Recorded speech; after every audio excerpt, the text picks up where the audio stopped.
Bueno, vamos a abrir nuestras Biblias en Mateo capítulo 17, por favor, y voy a leer algunos versículos. Vamos a ver palabras que son muy interesantes y que necesitan cierta corrección, porque hoy la verdad es que se hace popular una serie de eslogans que no tienen absolutamente nada que ver con lo que nos enseñan las Escrituras. Parece que hoy estamos más inclinados a esos slogans que lo que dice la palabra de Dios. Verso 14, aunque en realidad esto hay que leerlo desde el verso 1, pero dice: cuando llegaron al gentío, vino a él, es decir, al Señor Jesucristo, un hombre que se arrodilló delante de él diciendo: Señor, ten misericordia de mi hijo, que es lunático y padece muchísimo, porque, muchas veces cae en el fuego y muchas en el agua. Y lo he traído a tus discípulos, pero no han podido sanarlo. Respondió Jesús y dijo: Oh generación incrédula y perversa, ¿hasta cuándo he de estar con vosotros? ¿Hasta cuándo os he de soportar? Traédmelo acá. Y reprendió Jesús al demonio, el cual salió del muchacho, y éste quedó sano desde aquella hora. Viniendo entonces los discípulos a Jesús aparte, dijeron: ¿por qué nosotros no pudimos echarlo fuera? Jesús les dijo: por vuestra poca fe. Porque de cierto os digo que si tuvierais fe como un grano de mostaza, diréis a este monte: pásate de aquí allá, y se pasará, y nada os será imposible. Y acá quiero que pongan un paréntesis y leemos, dice: pero este género no sale sino con oración y ayuno, y cerramos el paréntesis. Ya van a ver por qué. Señor, te rogamos que nos ayudes a introducirnos en esta escena. Y por favor, Señor, háblanos al corazón acerca de cuál es la fe correcta, para que podamos ejercitarla y de esa manera, Señor, vencer los obstáculos que se presentan a nuestras vidas, hasta el día que vayamos a tu presencia. Te lo pido en el nombre de Cristo Jesús. Amén. El título, es para agarrarlos. La fe no mueve montañas.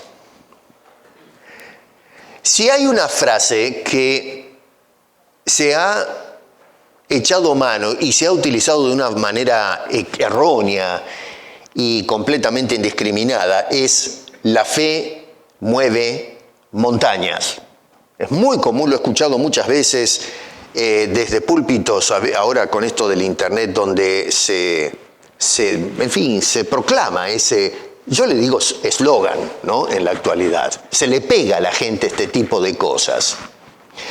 Y esta expresión que se fue popularizando hoy en algunos círculos evangélicos, por ejemplo, se basa justamente en las palabras mal entendidas del Señor Jesucristo, ahí en el versículo 20, cuando dice que si tuvierais fe como un grano de mostaza, diréis a este monte, ojo, monte, no montañas, dice: a este monte, pásate de aquí a allá, se pasará.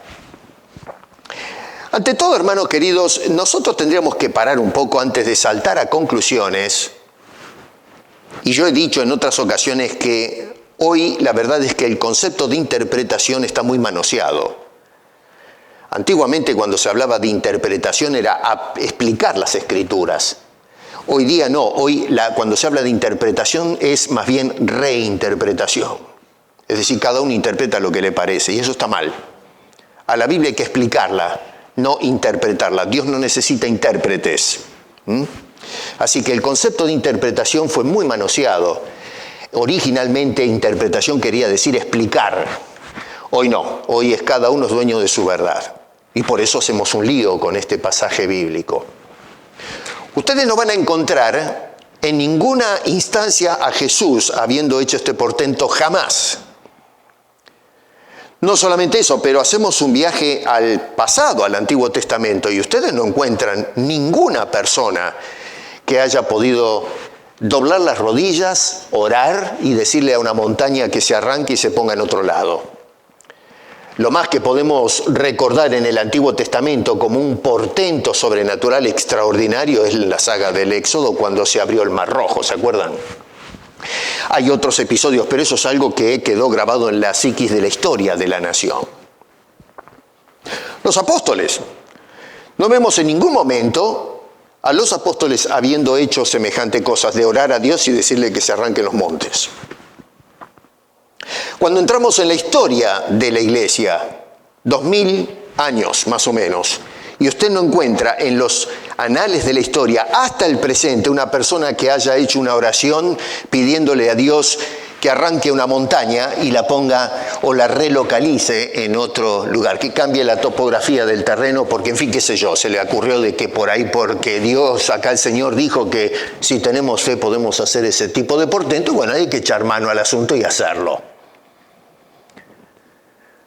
Y sin embargo, y a pesar de que no tenemos ninguna evidencia de que se haya hecho este tipo de fenómenos, sin embargo, todavía la gente sostiene que si tienen suficiente fe, pueden mover montañas.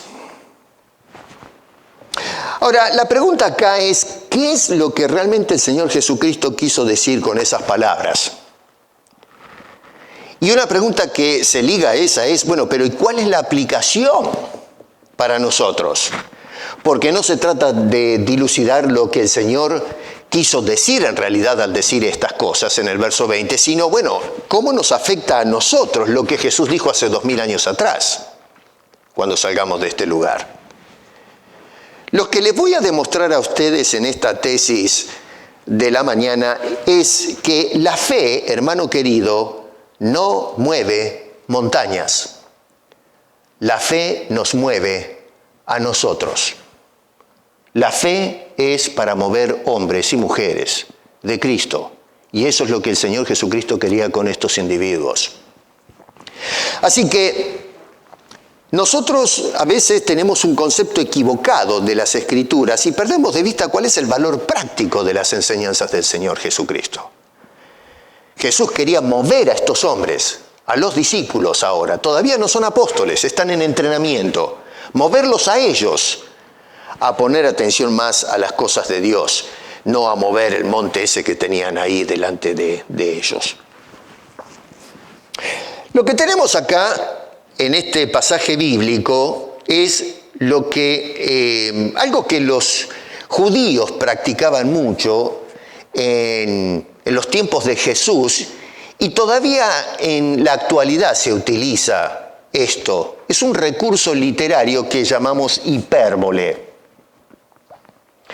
La hipérbole es una figura retórica que se utiliza, es una especie de exageración que utiliza muy especialmente, y no digo que solamente los del Medio Oriente utilizan este recurso, se utiliza en todo el mundo, pero es algo que hasta el día de hoy se utiliza a menudo en estas regiones del mundo justamente para marcar, ¿no es cierto?, impresionar a la audiencia y de esa manera resaltar o enfatizar alguna idea determinada que tenga la persona que utiliza o hace uso de la hipérbole. Vale decir que se trata de una exageración con fines didácticos. El propósito de crear un drama para grabar una idea en la audiencia. Nuestro idioma español, a ver, yo anoté algunas hipérboles que utilizamos a menudo. Esto no nos debe extrañar. Por ejemplo, decimos, tengo 1.000.000 de cosas que hacer hasta el fin de semana. Usted, desde hoy hasta la semana que viene, hace 1.000.000 de cosas, póngase a pensar. Lo decimos, es una exageración para decir tengo mucho que hacer. Lo usamos muy a menudo. Estoy muriéndome de hambre. Bueno, por ahí ustedes ahora les está picando, ¿no? El rabú, dicen algunos. Pero nadie se muere, hay gente que se muere de hambre, pero estoy seguro que cuando usamos el término no es porque estoy agonizando o estoy a 5 minutos de perder la vida, sino porque tengo un hambre bárbara, me quiero ir a comer. Lo usamos a menudo eso. Hace un calor que derrite las piedras. Bueno, si el calor derrite las piedras, usted no va a poder decir, tengo calor que derrite las piedras. Estaría derretido antes que las piedras. Llevo 1 tonelada de libros en la mochila, los que estudiamos, o los que estudian. No, si usted lleva 1 tonelada de libros, no levanta la mochila del suelo. ¿Se da cuenta? Son tremendas exageraciones. Es tan valiente que enfrentaría un ejército solo. Bueno, si está solo no enfrenta nada. La pelea ya está perdida. Así que son exageraciones que son comunes incluso en nuestro idioma latinoamericano. No nos debe extrañar este tipo de uso. La cultura hebrea hacía a menudo este tipo de usos de hipérboles o de parábolas o metáforas justamente con el propósito de comunicar una enseñanza o algún principio moral o un principio ético. Así que tenemos que contemplar este recurso literario común en el Medio Oriente que justamente estaba usando el Señor Jesucristo para forjar una idea en los discípulos. El uso de la hipérbole entonces no era para llevar a cabo la exageración que se está utilizando como recurso literario, sino que está tratando de sembrar una idea y que se practique, se lleve a la práctica ese principio moral o ético que quiere enseñar el locutor. Acá lo que Jesús quiso comunicar a los discípulos entonces por medio de esta hipérbole es que teniendo confianza en Dios, los creyentes, en este caso arranca con los discípulos y por extensión nos alcanza a todos nosotros, que nosotros podemos en el Señor lograr vencer obstáculos que para nuestra perspectiva son imposibles de sortear. No hay montaña que se nos ponga delante. Podemos atravesar esos conflictos en una forma victoriosa. Es decir, que lo que tenemos acá en las palabras del Señor es un llamado a depender. Un llamado a confiar absolutamente y creer en el poder, en Dios y de Dios, si fuera el caso, de mover montañas, si eso es lo que está en sus planes. Ojo, no que nosotros podemos mover las montañas. ¿Qué está pasando acá? Vamos a meternos en el texto.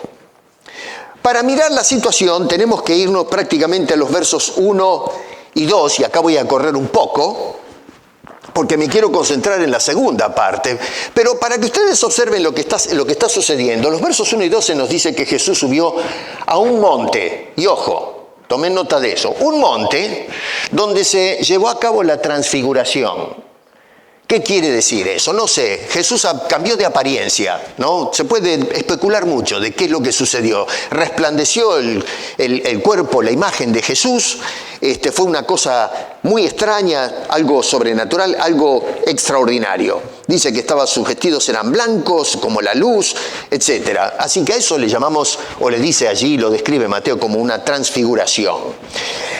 Nos dice, y ojo, repito acá, hago este paréntesis, noten que dice en el versículo, y los llevó aparte a un monte.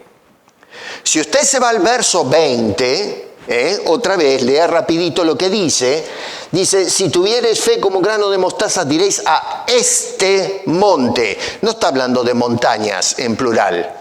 Jesús se estaba refiriendo al monte del cual acaban de bajar. ¿Se da cuenta? Entonces necesario para hacer conclusiones mirar todo lo que está pasando. Y dice, noten ustedes que está apuntando a este monte. Ese demostrativo está hablando de un monte específico, no de una cadena de montañas. La fe mueve montañas. No, Jesús no estaba hablando de montañas. Estaba hablando de ese monte de donde se produjo aquella extraordinaria transfiguración. Verso 4, para correr un poquito, nos habla de cuál es el impacto, la impresión que produjo este fenómeno en Pedro, este hombre dice, y no es para menos, ¿no? Bueno, es para nosotros que estemos acá. La verdad que Pedro no sabe ni de qué está hablando. Él se quería quedar ahí, los otros dos también, y entonces, impresionados por este fenómeno, dice, bueno, sería bueno que nos quedemos. Verso 5 dice, mientras él aún hablaba, una nube de luz los cubrió, hubo una voz desde allí que dijo, este es mi hijo amado en quien tengo complacencia, y al oír esto, lógicamente, yo también me hubiese asustado. Dice que temieron al asunto, temor a lo desconocido. Cuando descendieron del monte, ahora entramos al verso 14, después de eso ustedes lean en casa bien con más cuidado esto, ¿no? Yo tengo que correr. Cuando descienden del monte, abajo les espera otra realidad distinta. Ya no es ese momento de gloria, de resplandor, pero ahora les espera un mundo arruinado, un mundo que está saturado por el mal, demonios y todo este tipo de problemas que realmente opacan la imagen que vemos arriba del monte. Y entre ellos, bueno, hay una multitud que los está esperando, y aparece entre ellos el caso de un joven que estaba atormentado por un demonio que por el contexto era de una naturaleza que realmente los discípulos no sabían cómo manejar. No lo podían controlar, no pudieron expulsarlo. O sea que miren qué interesante este cuadro, ¿no? Porque de la gloria a la que fueron expuestos por un momento estos tres discípulos que subieron con el Señor, tuvieron que descender a un mundo de dolor, de imposibilidades humanas, de debilidad, de opresión demoníaca. Lo lindo es que cuando descendieron del monte no estaban solos. Jesús no se quedó en el monte desamparando a los discípulos, Él descendió con ellos. Y es muy interesante cómo Mateo, que es el que escribe esta narración, al final del Evangelio nos dice que termina diciendo o registrando las palabras de Jesús diciendo, yo estaré con vosotros todos los días hasta el fin del mundo. No los voy a dejar solos, así que vayan a ser discípulos, decía el Señor. Vayan a ver a la gente, enséñenles las cosas que yo les he enseñado. Así que tenemos la garantía, según nos dice Mateo al final de este Evangelio, que el Señor nunca nos deja solos, siempre va con nosotros. En la vida cristiana, hermano querido, hay momentos sublimes, muy hermosos, y espero que tú los tengas esos momentos, en que ascendemos a la meditación, donde cuando metemos nuestras mentes a contemplar al Señor, nos inunda el resplandor de su gloria. Yo no sé ustedes, pero cuando uno se sienta en el escritorio o en la mesa de la casa a leer las Escrituras y a meterse en lo que Dios tiene que mostrarnos, tenemos un anticipo de lo que es estar en un Dios trascendente. Resplandece la gloria de Dios. Lo que en esta vida nos mantiene con una vista obtusa, cerrada, opaca de las cosas de Dios. Cuando nos sentamos a meditar en la grandeza del Señor, resplandece a nuestras almas. Se oscurece todo lo malo y estamos extasiados en su presencia, nos deleitamos en la presencia del Señor. Y quizás empezamos entonces a conversar con el Señor. Y por un momento en ese retiro que tenemos con el Señor desaparecen todos los problemas. Nos olvidamos que alrededor de el mundo continúa. Hemos sido secuestrados en éxtasis cuando venimos a la presencia del Señor, en lectura, en meditación, en oración al Señor. Derramamos lágrimas y le contamos nuestros problemas, pero nos olvidamos de todos los demás. Sin embargo, llega el momento en que tenemos que bajar de ese momento y tenemos que volver a la realidad que todavía tenemos que caminar en este mundo donde hay oscuridad, hay penurias, hay problemas. Descendemos de ese momento de gloria, ese monte de la transfiguración, y descendemos ahora para encarar los problemas y dificultades de todos los días, muchos de los cuales nosotros mismos tenemos que encarar a diario. Algunos han diagnosticado a este joven que nos presenta acá Mateo como una víctima de ataques epilépticos. Y debido a esa diagnosis que me parece descabellada, ahora les voy a decir por qué, muchos comentaristas han llegado a la conclusión y afirman que ciertamente acá lo que tenemos es un problema médico específicamente. Es decir, que lo que tenemos es una persona que tiene problemas neurológicos. Y si hoy lo hubiésemos tratado con la medicina contemporánea, probablemente se hubiese resuelto el asunto. Y se basan en la interpretación de esa palabra lunático, fíjense ahí en sus Biblias, en el versículo 15. La palabra griega es seleniasomai. No importa si se acuerdan o no de la palabra, yo hago el énfasis para hacer una distinción entre esta y otra palabra. Seleniasomai es una palabra que tiene una conexión etimológica o de raíz con la palabra luna, que en griego es selene, seleneasomai, o selene. Y lo que sucede acá es que en aquel entonces se asociaban lo que hoy llamaríamos trastornos neurológicos con los diferentes cambios de las fases lunares. Así que, debido a eso, hay personas hoy que concluyen que el problema de este joven en realidad era un ataque terrible, violento, de epilepsia. Le voy a dar 3 razones por qué estoy pero completamente en desacuerdo con esa conclusión. Completamente en desacuerdo. En primer lugar, resulta que mirando un poco que en el campo de la medicina en aquel entonces, que obviamente comparada con la medicina de hoy es bastante arcaica. Ahora, tampoco quiere decir que hacían yuyitos y cosas mágicas que eran unos pedazos de cavernícolas. No, la medicina estaba avanzada para la época, no le quitemos crédito.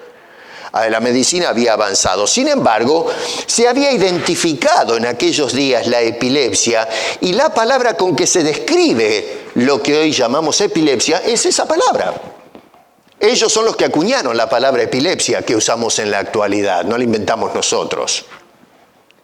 Y aunque las dos palabras, seleniasomai y la palabra epilepsia se refieren o están relacionadas con problemas de trastornos neurológicos, sin embargo, cada palabra apuntaba a experiencias distintas cuando se trata de esa afección. La segunda cosa que me lleva a concluir que está mal esa interpretación es el hecho de que el joven, si bien es cierto que mostraba trastornos neurológicos, según lo que dice Mateo, y Marcos capítulo 9 que da mayor detalle del mismo episodio, después en casa léanlo completo, vale la pena hacer la comparación, pero el asunto es que el hecho de que veamos síntomas neurológicos, eso no nos permite a nosotros hacer desde acá, desde 2000 años después, una diagnosis de que ese era el problema que afectaba al muchacho.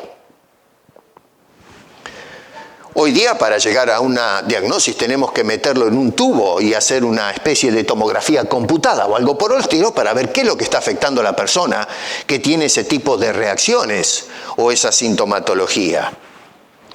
Hay ciertas condiciones médicas que estuve investigando que bien pueden parecer ataques epilépticos y sin embargo son problemas completamente diferentes. Le nombro algunos: síncope vasovagal, trastornos de conversión, migraña con aura, trastornos del movimiento paroxístico no epiléptico e incluso la hipoglucemia puede producir a veces síntomas que se podría confundir con un ataque epiléptico. Así que obviamente, por el hecho de que leamos el relato, la narración de una persona que está afectada con algunos trastornos neurológicos, no se puede hacer una diagnosis que el problema que está teniendo esa persona es un ataque epiléptico. La tercera evidencia que para mí es fulminante, y con esto no hay vuelta que darle a la interpretación, es que el mismo Señor Jesucristo identifica esto como un asunto espiritual. O creemos lo que relatan estos hombres, creemos en la inspiración, o directamente tire la Biblia por la ventana y olvídese de la Biblia. Porque si no vamos a aceptar el testimonio de la Biblia, dígame, ¿qué está haciendo acá? ¿Para qué lee la Biblia? ¿Para qué sube al monte a ver la transfiguración? El Señor identifica este problema como un problema espiritual. Verso 18 dice, Jesús reprendió al demonio. No dice que reprendió la enfermedad, el ataque neurológico de este muchacho. Ni siquiera, noten ustedes, que reprende al muchacho por este problema que está sufriendo. El verso 21 que le dije que ponga entre paréntesis. Hay muchos que estiman que el verso 21 no se puede tocar, porque en realidad en el Evangelio según San Mateo el verso 21 no aparece en los mejores manuscritos. Vamos a ser justos con esto. Y es cierto, sí, en los mejores manuscritos usted no encuentra el verso 21. En realidad el relato, la narración de Mateo termina en el verso 20. La pregunta es, bueno, pero el verso 21, ¿por qué está ahí entonces? Y lo que se piensa es que tal vez algún copista o algún escriba insertó ese verso 21 después del verso 20. La pregunta que tenemos que hacernos es, más allá de la documentación, es, ¿Jesús dijo o no dijo esas palabras? Más allá de que el documento no contenga el verso 21, a mí me interesa dejar de lado ahora el estudio bibliológico y preguntarme, bueno, pero entonces, ¿fueron reales esas palabras de Jesús o no fueron reales? Y déjeme decirle con toda seguridad, las palabras de Jesús fueron dichas en ese lugar. Bueno, pero ¿cómo lo sé? ¿Cómo se prueba la tesis? Bueno, porque Marcos, en el capítulo 9, desde el verso 14 al 29, él relata todo el mismo suceso que está relatando Mateo. La información es más amplia, da mayores detalles Marcos que Mateo. Los que estudian los manuscritos consideran que Marcos es un documento original en el cual quizás Mateo y Lucas se basaron para poder confeccionar el Evangelio ellos. Esto es lo que dicen los académicos. No se niega de ninguna manera que Mateo es un documento fiable. Y en Marcos capítulo 9, verso 29, usted va a notar que sí se insertan las palabras de Jesús, que usted ve aquí en este versículo, pero este género no sale sino con oración y ayuno. O sea que las palabras esas sí las dijo Jesús. Mateo está enfocado en otra cosa, en lo que dijo Jesús en el verso 20. Marcos captó o se interesó en lo que dice ahí en el versículo 21 y lo puso en el verso 29. Así que tal vez el escriba, la persona que copió esto, comparando los evangelios, lo que hizo es agregar lo que Jesús dijo. No es que alteró la narración, sino simplemente agregó lo que Jesús dijo en ese discurso a los discípulos. ¿Me van siguiendo lo que estoy diciendo? O sea que la pregunta acá que tenemos que hacernos es cierto. No aparece el verso 21 en el manuscrito, en los mejores manuscritos, pero eso no quiere decir que Jesús no dijo esas palabras. Por eso digo, póngalo entre paréntesis, porque sí se puede tomar en cuenta el verso 21, porque Jesús dijo esas palabras en esa ocasión. Recuerden que los evangelios, especialmente los sinópticos, que serían los tres primeros, Mateo, Marcos, Lucas, relatan sucesos que se miran desde diferente perspectiva. Muchas veces se habla de lo mismo, como este caso de Mateo 17 y Marcos 9, en donde se relata lo mismo, pero la perspectiva de donde se observa el incidente es diferente. Es como si, a ver, para darles un ejemplo, supongamos que acá en la esquina de la iglesia hay un accidente.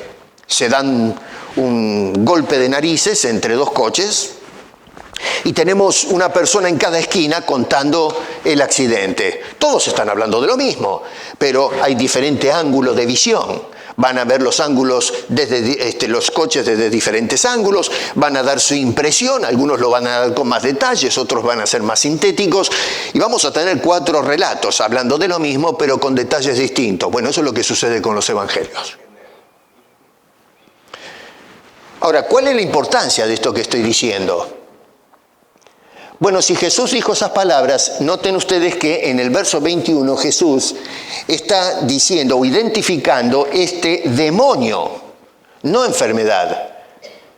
Dice como uno de género característico y muy, pero muy difícil de manejar, un demonio muy obstinado. Acá la palabra genos, que se traduce allí como género, es justamente hacer referencia a una especie, a un ente característico de espíritu que los discípulos realmente no podían expulsar o controlar. Incluso cuando nos vamos otra vez a Marcos capítulo 9, verso 25 en la segunda parte, la orden de Jesús al demonio, esto está en Marcos, dice, espíritu mudo y sordo, yo te mando, sal de él y no entres más en él. Toda la frase, uno podría decir, bueno, está hablando otra vez en una forma hiperbólica, diciendo espíritu sal. Sí, pero la segunda parte me está indicando cuando dice sal de él y no entres más en él. Obviamente si es un problema de epilepsia, usted no le dice a la epilepsia sal de él y no entres más en él. Es una cosa ilógica, así que no es un hipérbole, está hablando directamente a un ente que había tomado posesión de ese pobre jovencito.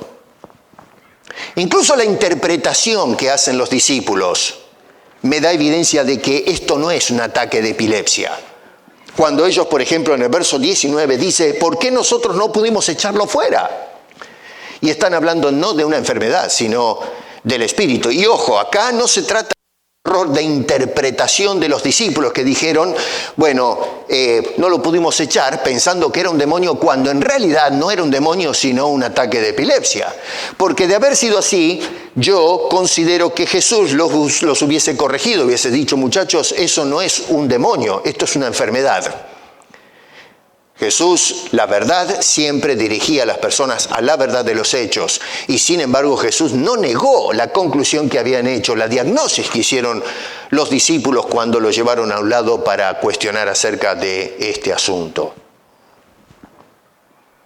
Hermano querido, a ver, el hecho que el muchacho manifestó síntomas neurológicos no significa que ese era el problema que tenía. Esos eran síntomas, el problema de él era espiritual. Un demonio, tal como lo dice el relato, había tomado posesión de ese cuerpo. Y es por eso que este chico sufría horrores. Y obviamente el padre, de más está decir, estaba sufriendo igual que su hijo.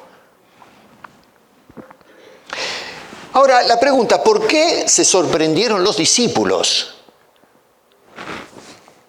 de no poder expulsar al demonio de este muchacho? Porque otra vez dice, pero ¿por qué nosotros no pudimos echarlo? Recuerden que hay 3 que estaban con el Señor en el monte, los de abajo, los otros que quedaron eran los que lidiaron con este problema.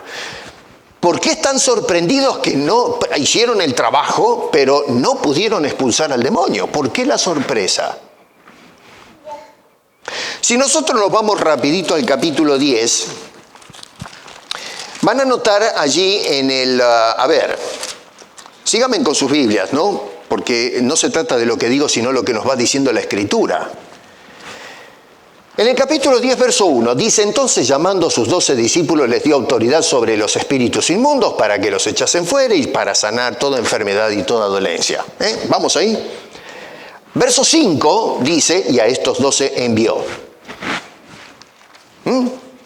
Así que, en el capítulo 10 dice que los agarró, empoderó a estos hombres para que puedan, entre otras cosas, echar demonios. Por supuesto, el propósito era ir a predicar, pero se iban a encontrar con la realidad cruda de que las fuerzas del mal ahora estaban con los brazos arremangados, haciéndole la guerra a los discípulos, tratando de frustrar la obra de la predicación y todo lo que venía después con el tema de la cruz y la salvación. Así que el Averno estaba trabajando.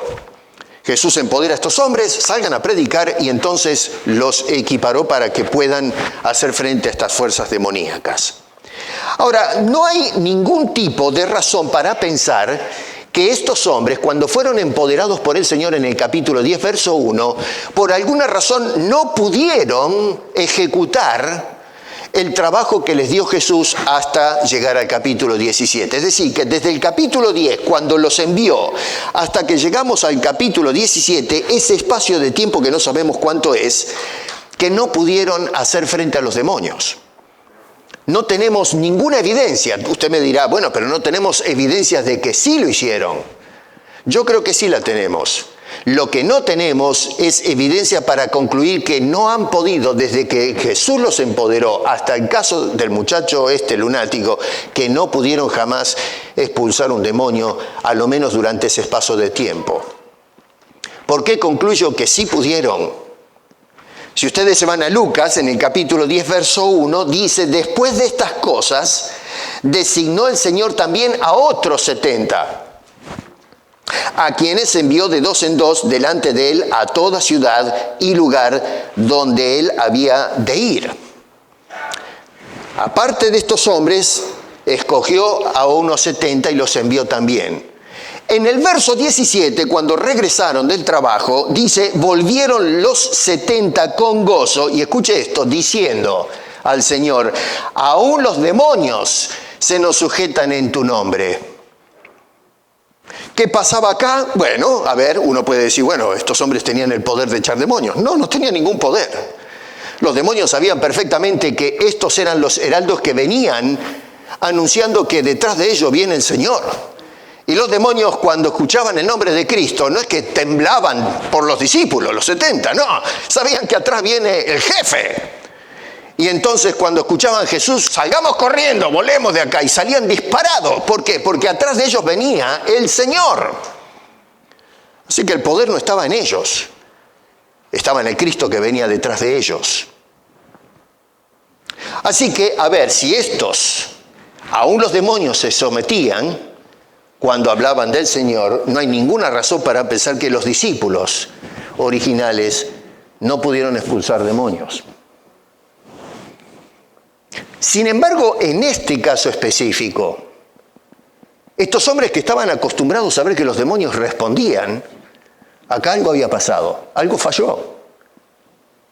Ellos trataron de exorcizar al muchacho y sin embargo el demonio no respondía. Por eso es que dicen, ¿por qué nosotros no pudimos echarlo fuera? ¿Qué es lo que pasó acá? Si estamos acostumbrados a ver este fenómeno, ¿qué es lo que sucede en este caso? ¿En dónde estamos patinando acá? Y es precisamente a estos hombres, no a la multitud, ni siquiera al padre y al muchacho, sino a los discípulos, a quienes los va a agarrar, se los va a llevar a un lado y les va a enseñar estas palabras que aparecen en el verso 20 acerca de la fe. En Marcos capítulo 9, otra vez, insisto, léanlo después en casa porque es bastante completo. Marcos da más información. Yo simplemente estoy tomando algunos versículos para hacer adhesión a lo que dice Mateo. Dice, cuando él entró en casa, sus discípulos le preguntaron. O sea que notamos que Jesús agarró a estos hombres que le dijeron, Señor, a ver, acá en el verso 19 dice, Jesús tomando a Jesús aparte, dijeron. Así que lo agarraron a Jesús y se fueron a un lado. ¿A dónde? Marcos dice, una casa. Entraron en la casa y así es donde el Señor Jesucristo les dijo estas palabras del verso 20.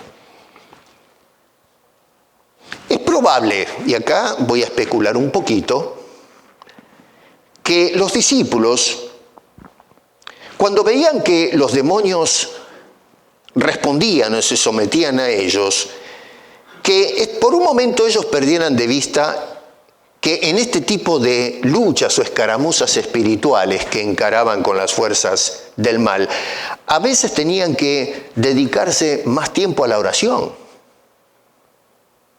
Que no todos los demonios son iguales o responden de la misma manera. Por eso el Señor dice, este género, dice, no sale sino con oración y ayuno. O sea, no es asunto de salir así nomás, sino que hay que prepararse.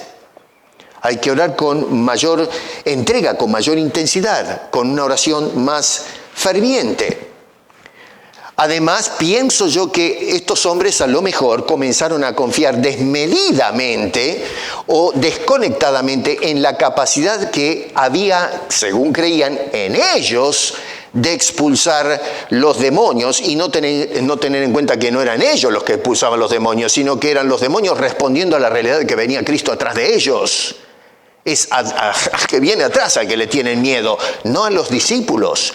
Sin embargo, la experiencia es que, por el mero hecho de decir en el nombre de Cristo, salían corriendo los demonios, pensaron, bueno, acá nosotros parece que tenemos un traje, una vestimenta, hay algo en nosotros que hace que los demonios salgan despavoridos. Habiendo experimentado en varias ocasiones el éxito mediante la predicación, ahora acostumbrados a eso, estaban confiando demasiado en sus propias habilidades como siervos de Cristo, olvidando que el poder para realizar milagros proviene de la fe, la confianza puesta en el Dios de los milagros, en el Dios soberano, el Dios de autoridad, y no en una fuerza inherente que tiene el predicador o el discípulo de Cristo. Hermano querido, si hay algo que yo he aprendido es que no son, a ver si entendemos esto de una vez, no son las habilidades humanas de poder hacer ciertas cosas lo que en el nombre de nuestro Señor Jesucristo, sino la fe que nosotros ponemos o depositamos en Dios, en nuestro bendito Salvador, las que dan resultados en la vida. En el Evangelio de Mateo, en el capítulo 7, tenemos al Señor diciendo, muchos en aquel día me dirán, Señor, Señor, en tu nombre echamos demonios, sanamos enfermos y una serie de cosas. Y para hacer esa afirmación, obviamente personas que al usar el nombre de Cristo vieron resultados. Uno diría, bueno, si, en el nombre del Señor echaron demonios y los demonios hicieron camino, obviamente que estos hombres quedaron convencidos de que el nombre del Señor funciona. Y sin embargo, en el contexto el Señor dice, no los conozco, no sé quiénes son, no tienen nada que ver conmigo. Y luego, lógicamente, enseña previamente a eso, es que los que son siervos del Señor son aquellos que hacen la voluntad del Padre. Hoy tenemos un ejército enorme de personas que piensan que porque usan el nombre de Cristo como una, tarjeta de presentación, eso es garantía de que estamos sirviendo al Señor. No, Señor. No, Señor. Personas que consideran que ellos tienen el poder para darle órdenes a los demonios, que tenemos un poder inherente para expulsar demonios. No tienes ningún poder. El poder es de Dios. El problema hoy es que hemos desfasado la fe, la hemos desplazado de creer en el poder de Dios y aplicarla a nosotros. Yo tengo el poder de echar demonios, yo tengo el poder de hacer milagros, yo tengo el poder de mover montañas. No, Señor, la Biblia nunca enseña que nosotros tenemos poder. Es Dios el que tiene el poder y nos usa a nosotros como vehículos o canales para manifestar su poder y su gloria. Noten que Jesús acá va a decir algo que está totalmente a contramano de lo que promueven algunos, incluso hoy en la actualidad. Ustedes, miren el texto, hay los supuestos hacedores de milagros y expulsión de demonios, que cuando hoy no tienen éxito, en una de sus, yo digo fechorías, porque son maleantes, le trae un endemoniado, la persona dice unas cuantas palabras ahí, echa al demonio en el nombre de Cristo, no pasa nada.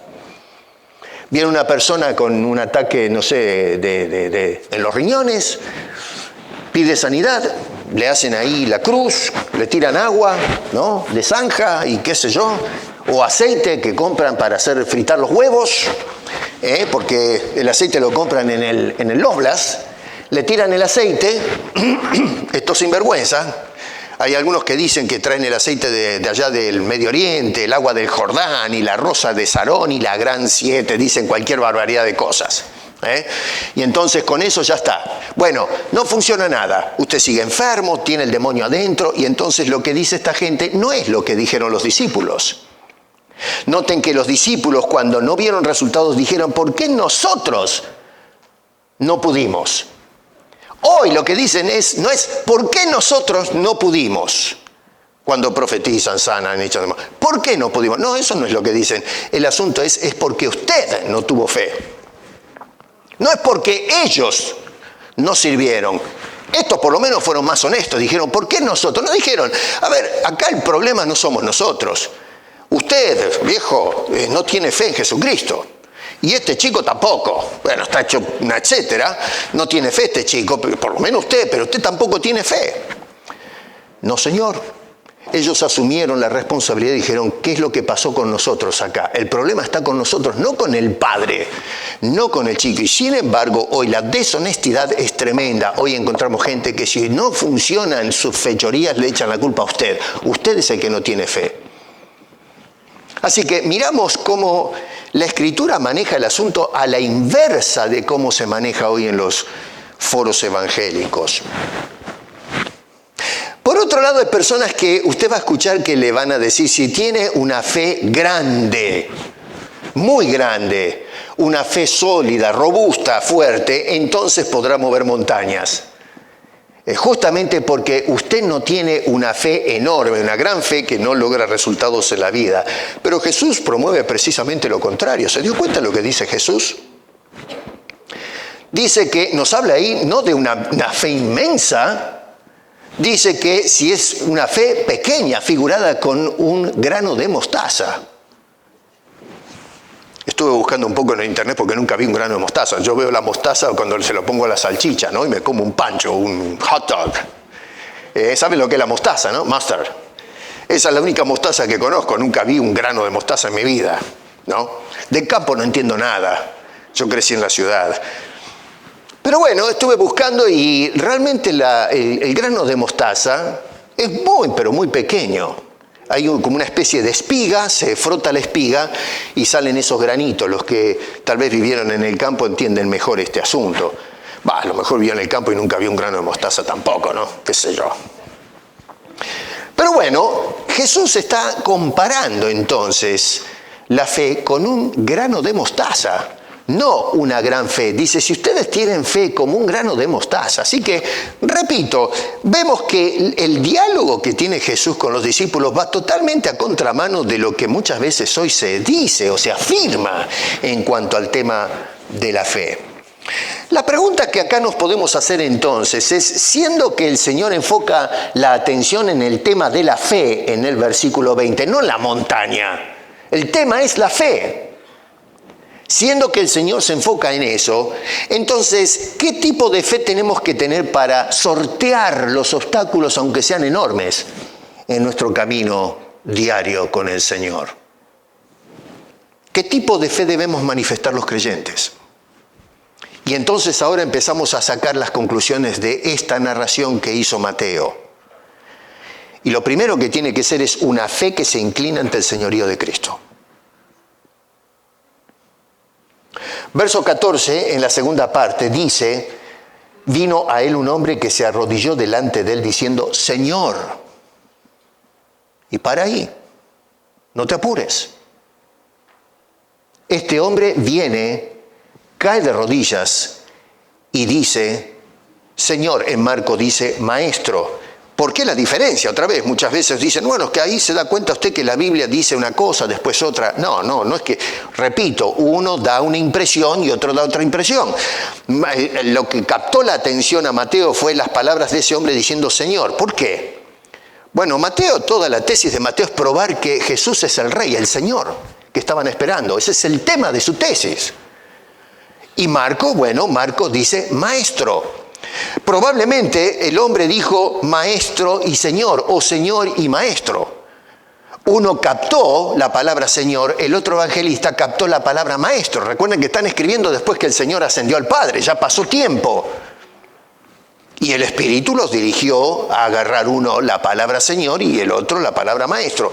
Pero es muy probable que, siendo que los dos usan términos Señor y Maestro, que se pronunciaron las dos cosas, que este hombre cayó y dijo Maestro y Señor, o Señor y Maestro. En este caso Mateo captó la palabra Señor.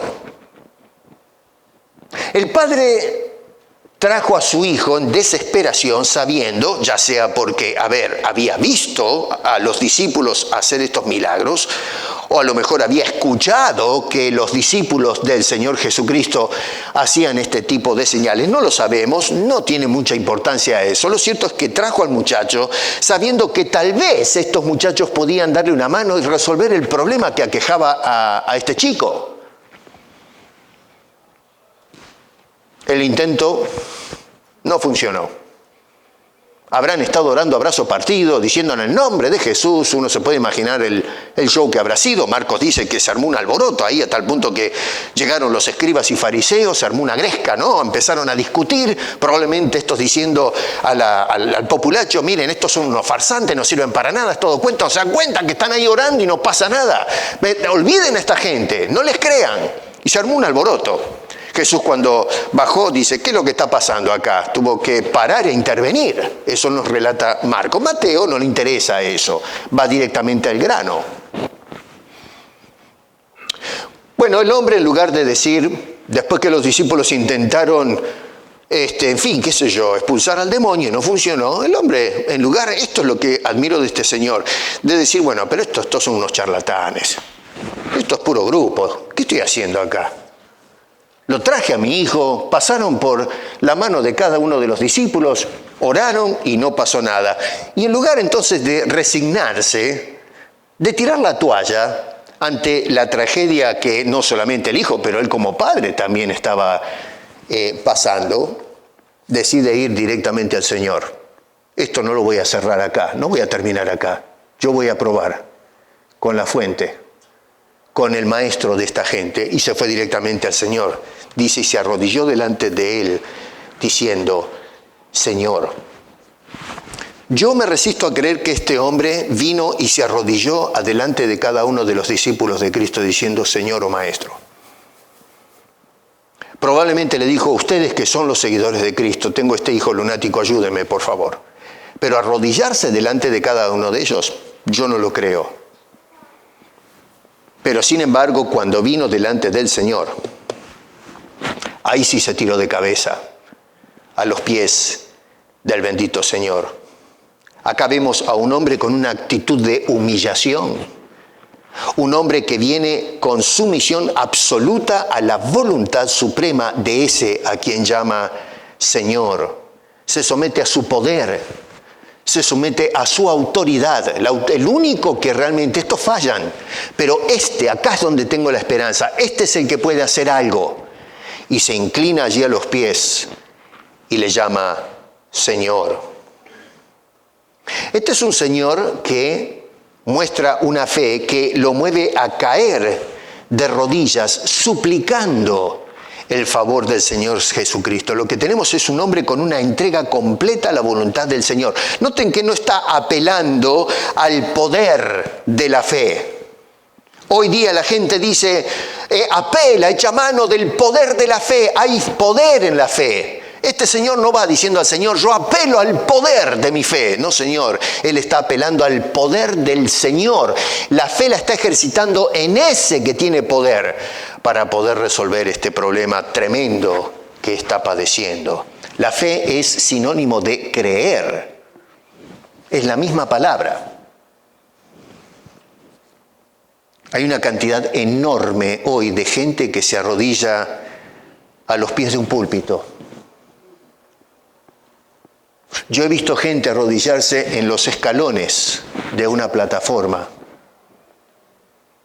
Personas que se arrodillan ante hoy un hombre o una mujer, profeta, apóstol y todos los títulos que se tiran encima, se echan un montón de flores.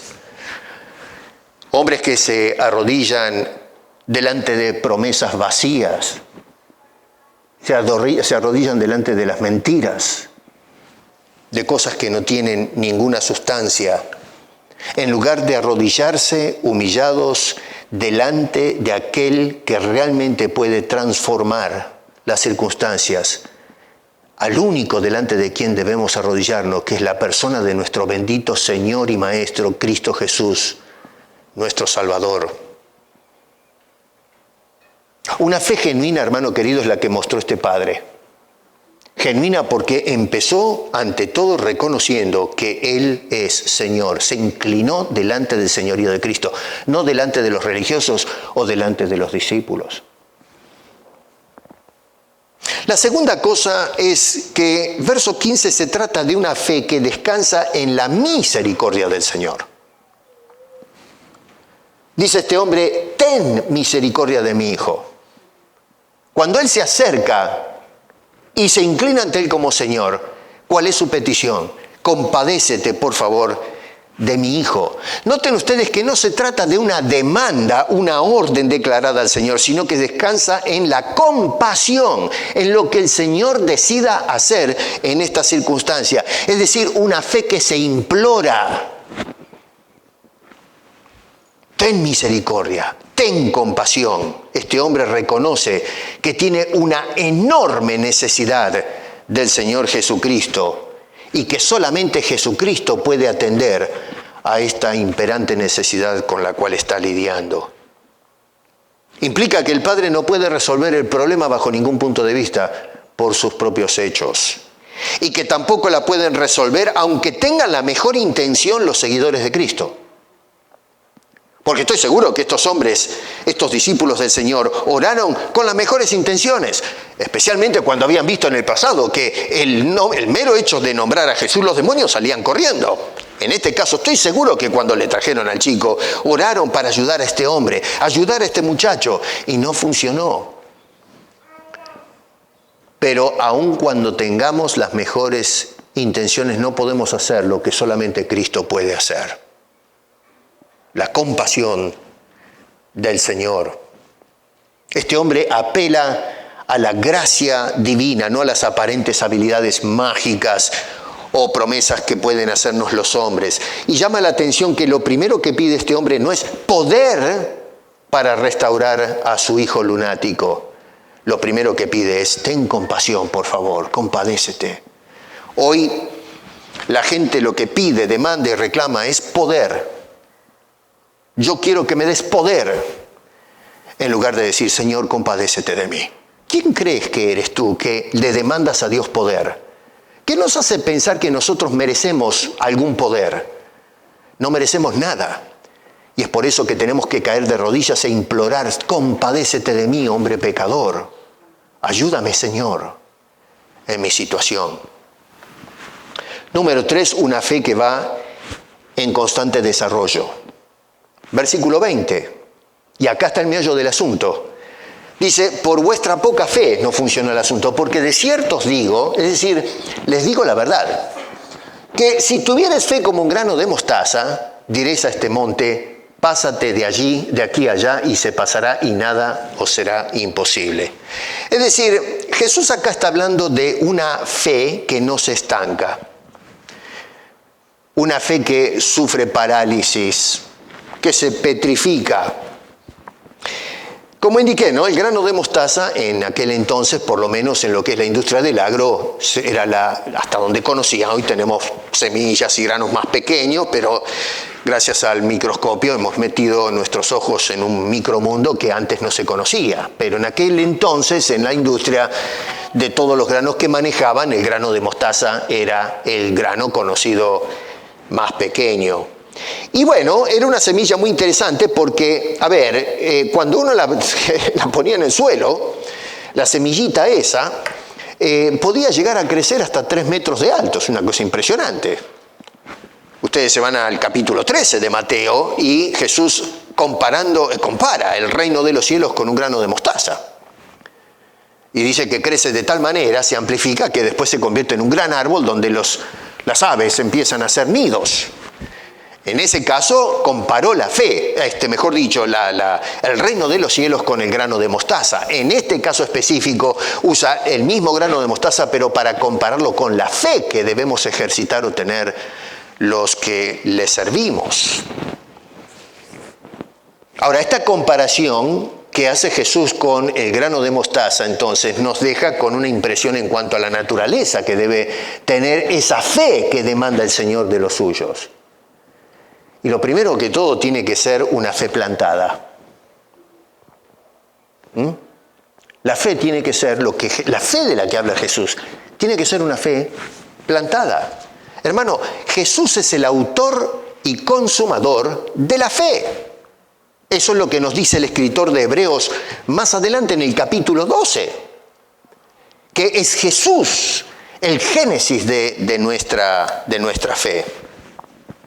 En Marcos, este padre que le pide al Señor, le dice, creo, Cuando el Señor dice crees, le dice creo, ayuda a mi incredulidad. Es decir, este hombre no dice, bueno, voy a revolver en mi alma, en mi corazón, a ver si puedo producir más. Le dice, Señor, tú ayúdame, inyéctame, porque me quedo corto. Ayuda, tú produce, ayuda a mi incredulidad. Échale combustible a eso, apela a Jesús para que Él produzca en su corazón el efecto deseado. La fe tiene que ser plantada. La fe no es producto tuyo, es el producto de Dios, la obra de Dios poniéndonos lo que no tenemos. Es imposible para el hombre, ejercitar la fe que busca Dios. Dios tiene que obrar en el corazón de la persona. Segundo, la fe tiene que germinar. El grano de mostaza usted lo pone en el suelo, pero si no germina, no sale nada. Queda ahí en el suelo hasta que se pudre y se termina. Así que para que realmente sea útil, tiene que comenzar a brotar. Ese grano tiene que romper la cáscara que lo envuelve. La cáscara de la incredulidad, de la falta de confianza en Dios. Dice este hombre otra vez, ayuda a mi incredulidad. Tú ayuda a eso, rompe mi incredulidad, rompe esa cáscara que la tiene atada, encerrada, ese frasco, esa burbuja en donde la tengo metida. Dame la confianza, Señor, rompe, acaba, asesina la desconfianza, termina con ella, la incertidumbre acerca del poder de Dios. Para Dios nada es imposible. Número 3, tiene que ser una fe que crece. La fe tiene que crecer. Nuestra confianza en Dios, hermano, es algo que se va desarrollando con cada una de nuestras experiencias con el Señor. Cuando confiamos en Él y Dios se manifiesta, vamos cada vez entregándonos más a ese Dios de lo imposible. Cuando Dios manifiesta misericordia por nosotros, vamos dándole mayor confianza. Y entonces ese creer, esa confianza va cada vez más en aumento. Los discípulos, otra vez, viendo cómo en el nombre del Señor lograron resultados sorprendentes, podían ir confiando cada vez más en el poder de ese Señor al cual ellos servían por el cual habían sido enviados a predicar el Evangelio. Aunque todavía vemos que tiene ciertas dudas, Elías tuvo una escaramuza con los profetas de Baal. Los baalistas se hacían los fanfarrones y decían, a este nos los vamos a comer crudo, a Elías. Bueno, Elías los desafía, diciendo, bueno, ya que ustedes se hacen los cancheros y tienen un Dios tremendo que patea las baldosas, vamos a probar a ver qué clase de Dios tienen. Así que hubo un desafío. Y estos señores, bueno, ¿se acuerdan la historia? Armaron un altar ahí, qué sé yo, hicieron un papelón descomunal, porque se la pasaron todo el día dando vueltas. Debe haber sido un show ver eso, ¿no? Daban vueltas, gritaban, se arrancaban los pelos, se cortaban, se sajaban y qué sé yo, y uno está mirando diciendo, pero qué pedazo de payasos estos tipos. Están todo el día haciendo de todo y no pasa nada. Pasan los pajaritos, el viento sopla, pasan las horas, la gente debe haber estado aburrida diciendo, ¿qué estamos haciendo acá? ¿Por qué no nos vamos a ver el partido de fútbol? Y ahí están, esperando que Baal se digne. Y bueno, Elías empieza a tomarles el pelo, ¿no? Diciendo, escúcheme, llámelo por teléfono, porque por ahí está de vacaciones Baal, Les empieza a tomar el pelo. Bueno, Elías, cuando terminó todo este corso, más o menos hicieron un desastre con el altar ese que armaron, lo tuvo que volver a reorganizar, metió el animal ahí, el holocausto, y no terminó de armar la cosa que se derrumbó el cielo. Cayó una masa de fuego que se llevó todo. Se quemó el altar, el sacrificio, se evaporó el agua. Que yo pienso que los que estaban alrededor del altar, si soy yo, salgo corriendo. No solamente porque cae el fuego ese, pero el calor que habrá emanado de esa cosa que se derrumbó y calcinó todo. La gente debe haber salido corriendo del espanto y del calor que emanaba de ahí. Pero es una obra extraordinaria de Dios para mostrarle a este hombre, estoy contigo, no con estos, estoy contigo. Bueno, aparece Jezabel diciendo, ¿sabes una cosa? Así que les hiciste pasar un papelón a mis muchachos. Bueno, anda, ajustate el cinturón porque te voy a cortar la cabeza, desaparece. Mandate a mudar, no te quiero ni ver. ¿Y qué hizo Elías? En lugar de sacar el pecho y decir, bueno, vamos a ver, porque te vas a meter con mi Dios. ¿No viste lo que hizo con los Baales? O los profetas de los Baales. No, dice que se hizo la mochila, salió corriendo, se fue al desierto donde no hay nadie, agarró un ataque de depresión descomunal que hasta le oraba a Dios para que le quite la vida. Pero escúchame una cosa, hermano, si Dios te está mostrando una experiencia de poder, es para que aprendas a confiar en Él, no para que caigas en depresión. La fe tiene que crecer.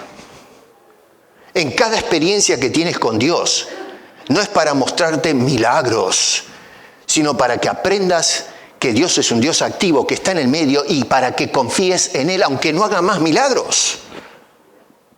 La persona que está constantemente esperando que Dios haga algo es porque no tienes fe, no confías en ese Dios. ¿Por qué Dios tiene que hacer milagros? ¿Por qué Dios tiene que sanarte las enfermedades? ¿Por qué Dios tiene que levantar un muerto para que creas? Y si Dios guarda silencio y no hace nada, ¿deja de ser Dios? ¿Es un Dios que no merece mi confianza? ¿Quiénes somos nosotros para demandar que Dios muestre su poder? Cuando ya lo mostró en la cruz del Calvario, dando la vida de su Hijo para salvarnos, levantarlo de los muertos, ascenderlo a la diestra del Padre y hoy intercediendo por nosotros. ¿Qué más poder quieres? Y sin embargo hoy, porque no tenemos fe ni como un grano de mostaza, le hacemos demandas a Dios. La fe tiene que crecer. Y número 4, la fe tiene que abrirse camino en medio de los obstáculos y los desafíos en la vida. Hermano, la semilla de mostaza o el grano de mostaza, una vez que rompió la cáscara y comienza a crecer, no es camino color de rosa. Tiene un montón de tierra por la cual tiene que ir penetrando. Hay piedras, hay lombrices, qué sé yo cuántas alimañas hay abajo en el suelo. Y ahí va el tallito ese rompiendo camino hasta que sale a la luz. Y todavía no terminó la cosa, porque ahora tenemos pájaros que se pican lo que sale, las hormigas, algún loco que va caminando y le mete el pie arriba al pobre tallito y lo quebró. Así que tampoco es fácil. El viento, la lluvia, el calor y una cantidad de cosas. Y ese árbol sigue abriéndose camino ante las vicisitudes de la vida y se convierte eventualmente en un árbol de 3 metros, 4 metros. Y como decía el Señor, anidan después los pájaros. Otros seres se cobijan bajo la sombra de eso que salió de un grano de mostaza. ¿Tú crees que el Señor nos quería dar una lección de agricultura con esto? Nos estaba hablando de la fe. La fe tiene que abrirse camino en los obstáculos que encaramos en la vida cristiana. Es por eso que a veces vemos hombres de Dios que han logrado resultados extraordinarios en las peores de las circunstancias. Yo he conocido hombres así en mi vida, como creyente. El libro de Hebreos. Todo el capítulo 11 nos habla de hombres y mujeres que tuvieron que pasar las 1001, pero la fe de ellos fue incólume. No hubo nada que frustrara la fe, la confianza que tuvieron en el Dios Todopoderoso. El apóstol Pablo, que pasaba las 1001, nunca perdió su confianza en el Señor. Era una fe que se abría camino, seguía germinando y creciendo en medio de las peores adversidades.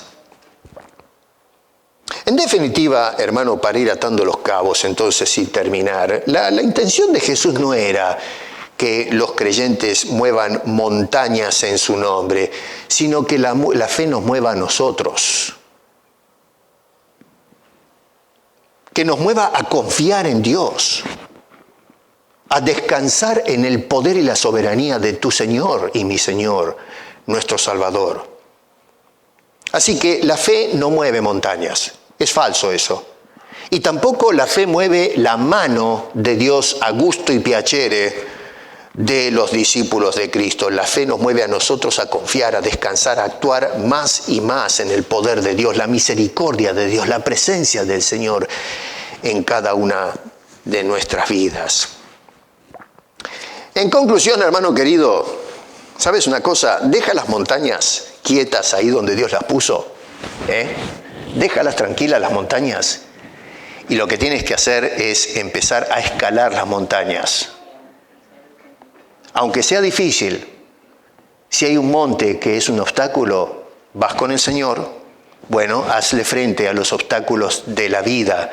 Asciende a la presencia de la gloriosa y resplandeciente gloria del Señor con fe para ser un testigo fiel de Cristo aquí abajo en este mundo sombrío, lleno de problemas, de demonios y de cantidad de cosas como encaraban los discípulos ahí abajo del monte.